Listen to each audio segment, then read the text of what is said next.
Hello all, and welcome to another Chicago Crossing Model Railroad update. It is just toward the end of October. The weather is beginning to turn. However, it always seems to be August here on Chicago Crossing. The leaves never turn, despite it being Chicago. A lot of little bits and bobs over the last couple of months that I've been working on for the layout.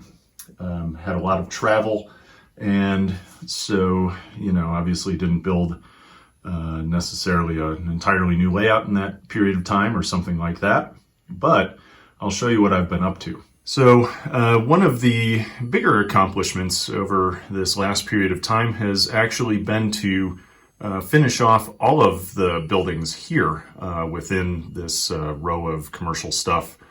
This will be the intersection of Commercial Street and 95th Street, or Commercial Avenue, I should say, in Chicago, so way down on the south side.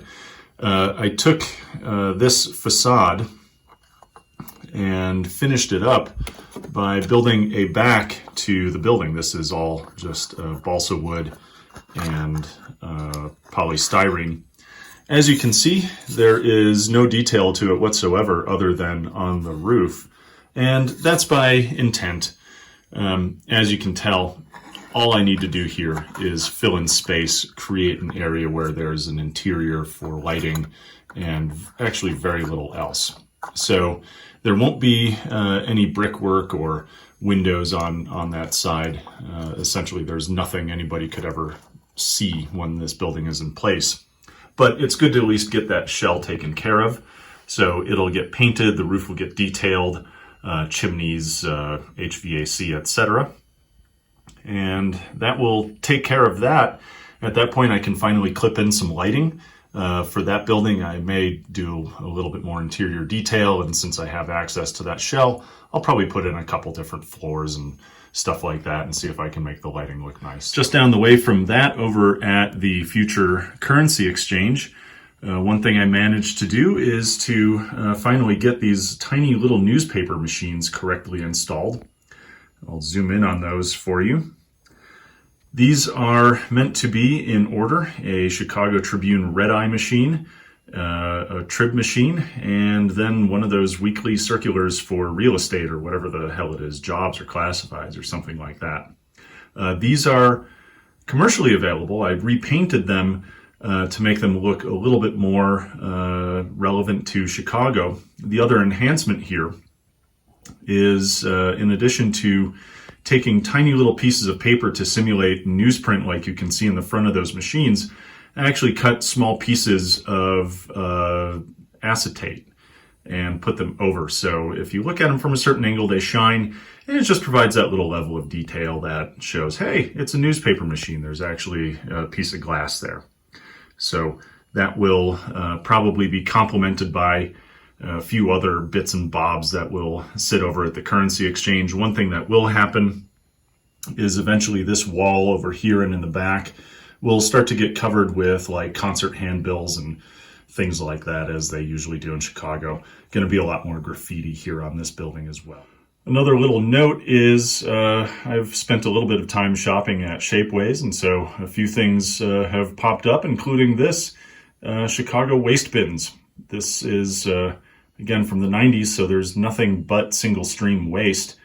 Back in this era, if you wanted to recycle, you would put your recyclables in a very, very thin Chicago blue bag, which went into the same stream, and I would almost guarantee I don't think any of that actually ended up in a recycling center. I feel like it still just got thrown in the landfill anyway, but, the city is as the city was in the great days of Mayor Daley, so a little bit of graft. But in any case, I've got a bunch of these. And so the idea is, behind these buildings, I'll probably start to flesh in an alley or something like that to provide a little bit of detail toward the rear. But I've got a bunch of these trash bins, so those buildings that don't get dumpsters, based on the number of allotted apartments, they will get a trash bin. And coming over to the grain elevator, another couple of Shapeways purchases include these air filter units. You had probably noticed back when I was showing the video on detailing and rebuilding and repainting this grain elevator, I had not put back the original molded units like on the Walthers that came with the Walthers kit. I found them to be kind of coarsely molded and they didn't really look very good.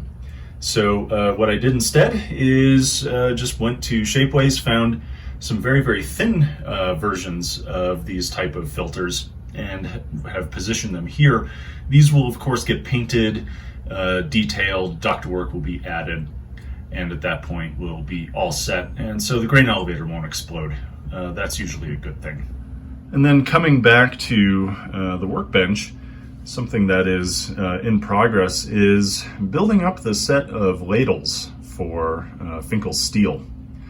I've been spending a lot of time looking at videos of Finkl operations from back when they were on Cortlandt Street in Goose Island.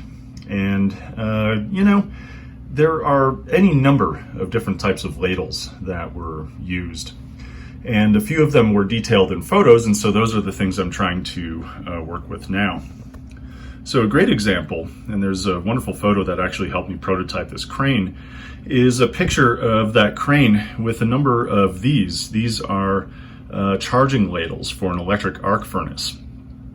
And you can't really find these on Shapeways, but you can actually find these on eBay as part of a set that comes with a flat car that is normally meant to carry these ladles. As if for a larger mill they would be, you know, packed up in groups of 3 full of scrap and sent into the building with the EAF. In this case, Finkl was nowhere near the operation to have a flat car. Rather, what they did, and you can actually see this in the photo, is they positioned these on small transfer trolleys that actually ran on standard gauge track.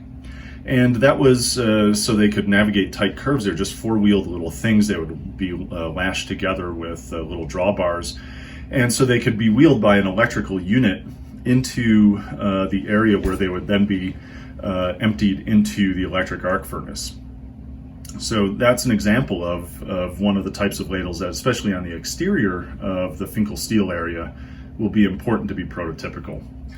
Previous to that, I had also picked up some other size ladles, and you know, these may or may not be useful for anything like scenery.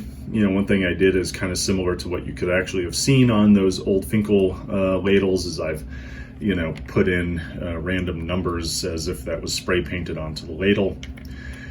Steel making, especially in the type of steel making that Finkl did, requires all shapes and sizes and descriptions of ladles. After the electric arc furnace is decanted, it goes into a ladle that then goes into a vacuum degasser. After that, it goes into a molding ladle so that you can make a big ingot. And then after that, all sorts of other different things.